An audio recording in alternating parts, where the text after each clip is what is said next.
What's up, guys? Welcome to Daily Dose of Reddit. This is your host, Kinda Tired Zach, and today's subreddit is r/PettyRevenge. You thought I had no energy, but you were wrong! I ran out of breath, though. Alright, this story's called Shaming French Witches with a Children's Song. First, a little backstory first. I'm an Irish-American woman living in southern the main francophone country. I am also perfectly bilingual in French and English. English is my first language, but I've been learning French since I was about 10. I'm now 34 and have been in the original francophone country for 5 years. Suffice to say, my French is basically flawless at this point. Now, in this francophone country, there is a subset of the population that is less than kind of foreigners. Now, I work in a steel foundry machine shop, and my company has another American woman in the office staff, who is also one of my close drinking buddies. Because we both, at the time, lived in the same district of our city, we often rode the same bus home. Because she is not quite as fluent in French, we often speak in English when together. It's easier for most subjects, anime, clothing, esoteric topics, etc., and all that. Well, one day, this didn't go over very well with two older women. We had gotten on near our work site and had taken a seat, happily discussing a new anime that had come out on Crunchyroll a few months before. They must have been on since the beginning, as the bus originated from a small village on the other side of the foundry from the city. 10 minutes after boarding, we began to hear them. Now, remember, despite speaking English to my friend, we both understand French perfectly. And oh boy, the comments. Now, it's been a bit over 2 years, so I don't remember the exact phrasing, but it all basically came down to them being jerks. Speak French, you are in the francophone country, jerks. Listen to these stupid Americans. I wish they would actually learn the language. You know how they think, always need to be the center of attention. They have the IQ of an oyster. Sorry, I'm turning German. A particularly French way of saying stupid. Surprised they undress like a pair of €2. Insert derogatory term for a specific kind of worker. This went on for the entire journey. Now, I have just as low an opinion of most American tourists. I'm from a US West Coast state known for being green and weird. And while we are a friendly bunch, I often joke about how folks from a state known for Apple and the film industry are the most invasive species in my state. And so, I take exception to being compared to garbage tourists. I'm also a petty jerk, and both me and my friend knew these women did not speak English, as we had tested the theory by calling them bitter old dingbats and other insults that don't translate easily into French. So we hatched a plan. We had basically had enough, and wanting to pick up some pastries from downtown, I am a total pushover when it comes to eclairs, decided we would shame these two in the most obnoxious way possible. As my friend pressed the button to request to stop, I quietly turned and faced the two witches. In perfect region-specific accented French, I say, I hope you two have something else to talk about after we get off. I really do enjoy being the center of attention. The looks of shock and horror on their faces were priceless. They were talking loud enough that the dead could hear. This was where my friend joined in. I guess as dumb American derogatory terms, we should start learning French. Say, I know a song we can practice with. As the bus stopped and we stood up, singing Frère Jacques at the top of our lungs, loud enough that everybody could hear, we got off the bus, still singing as the bus pulled out, the driver grinning like an idiot and several other passengers laughing as these two women tried to hide their embarrassment. Pretty certain a guy who was sitting behind us had joined in the song.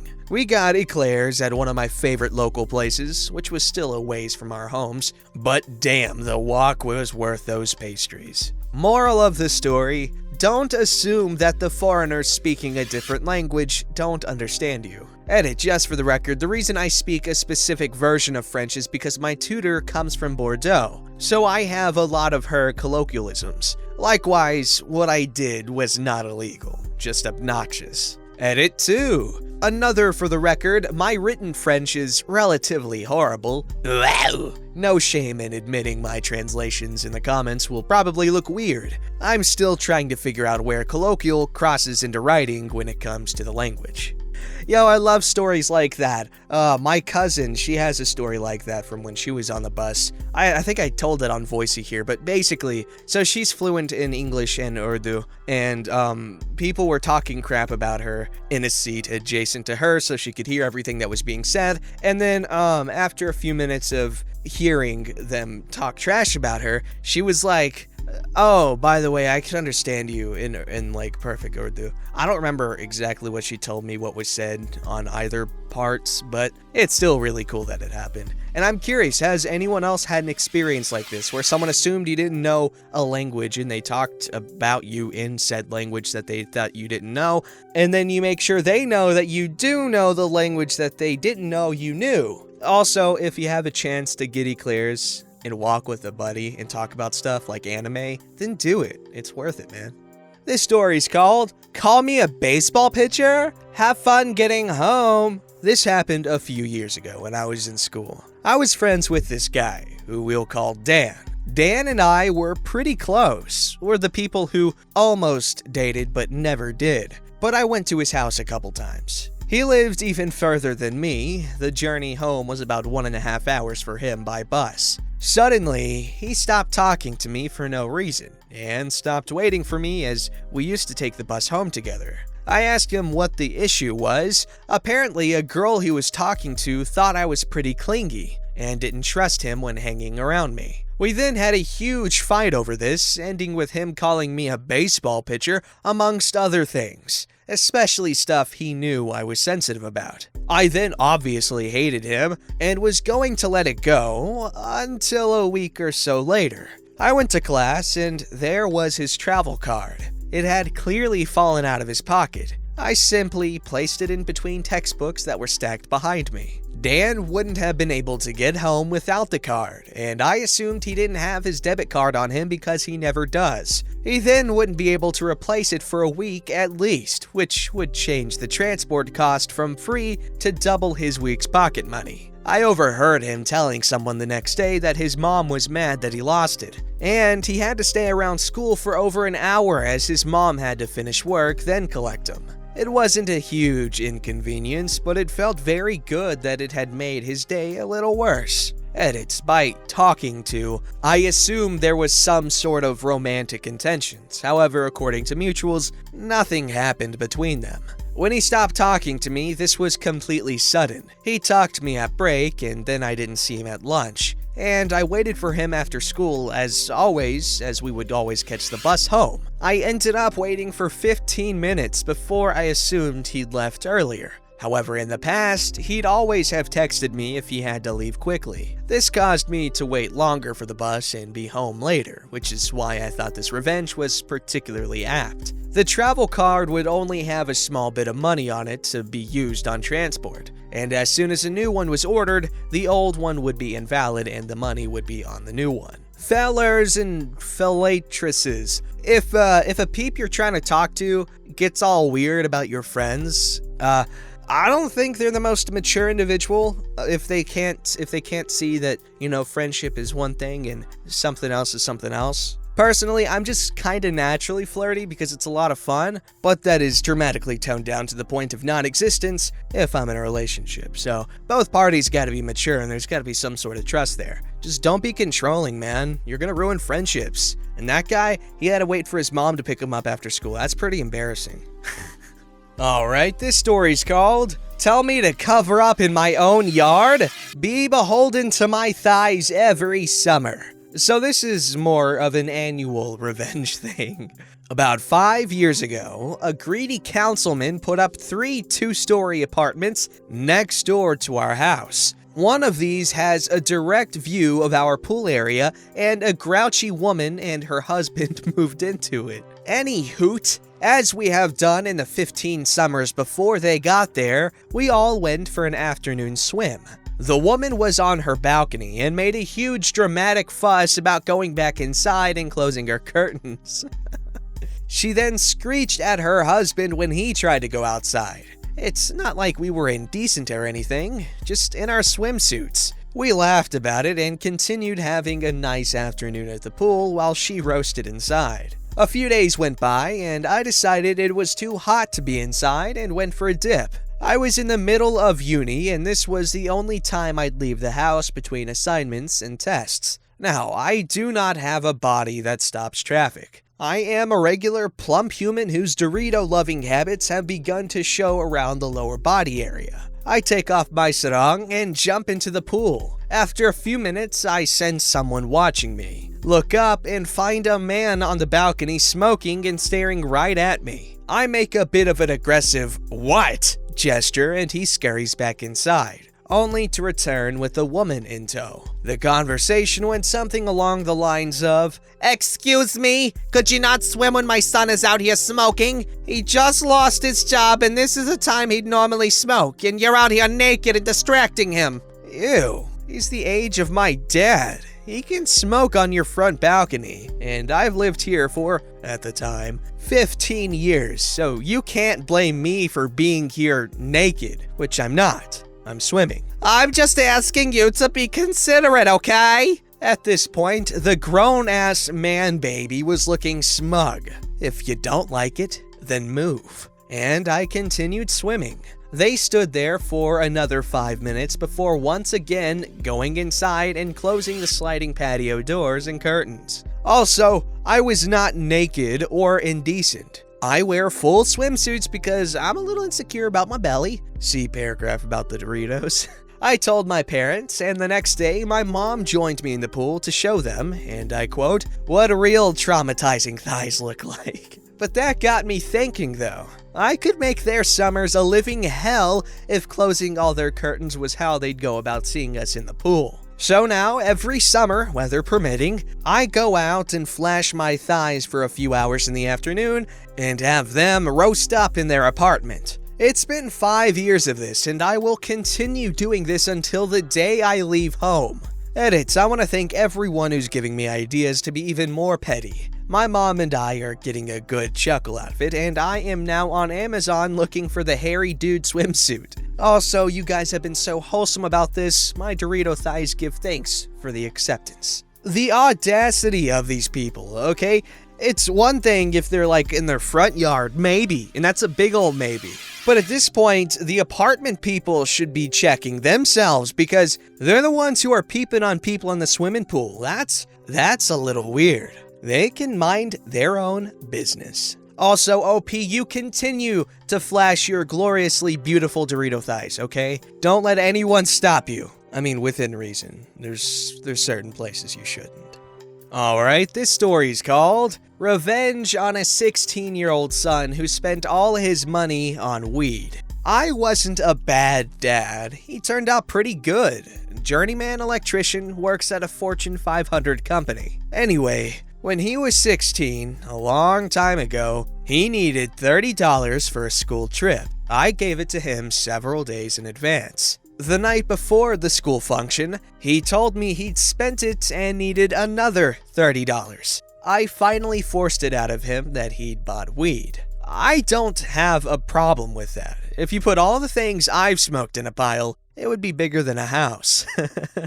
But now, he needed more money. So I said, okay, you go with me to the store and do what I ask. I'll give you more money and even throw in a little extra.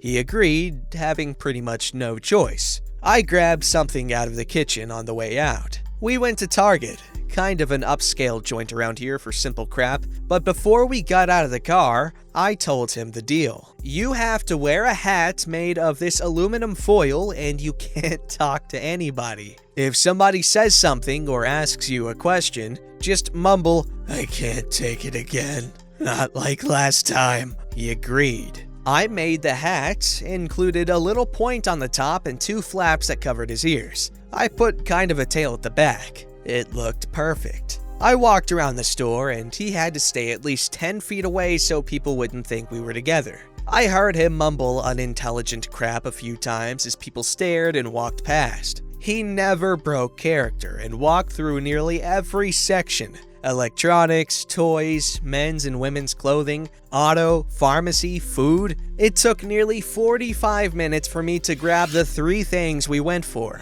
I gave him the cart and enough money to pay for it and watched as he went through the line. When we got back to the car, I said screw it, he did a good job, and gave him $50. Edited to add, I thought about making him buy a pack of condoms, a raw chicken, and some Vaseline, but I just got what we went there for. Engine oil, a head of lettuce, and some eye drops. Edited to add the second. For all wondering about how much damage his psyche experienced, he graduated with honors, became a licensed journeyman electrician, and is employed by a world-renowned company. This happened nearly 20 years ago. He now has 3 lovely kids of his own. This might also clear up some of the pricing of weed comments. He's the kid who could name all the planets in order when he was 3 years old. He knew I'd give him the money whether he did anything or not. I think he accepted the terms to get the little more and maybe to have a good time with Dad to make up for spending it on weed.